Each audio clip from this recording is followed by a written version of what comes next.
میرا بگڑا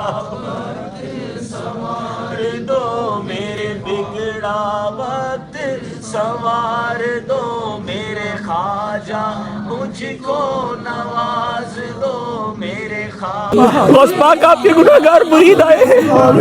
ہماری جھولی بھر دیجئے، جھولی کو میری بھر دو، ورنہ کہے گی دنیا ایسے سخی کا منگتا پھرتا ہے مارا مارا، میری لاج رکھ لو یا غوث۔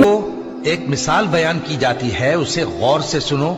کہ جن لوگوں کو تم اللہ کے سوا پکارتے ہو وہ ایک مکھی بھی نہیں بنا سکتے اگرچہ اس کے لیے سب اکٹھے ہو جائیں، اور اگر مکھی ان سے کوئی چیز چھین لے جائے تو اسے اس سے چھڑا نہیں سکتے۔ طالب اور مطلوب یعنی عابد اور معبود دونوں گئے گزرے ہیں،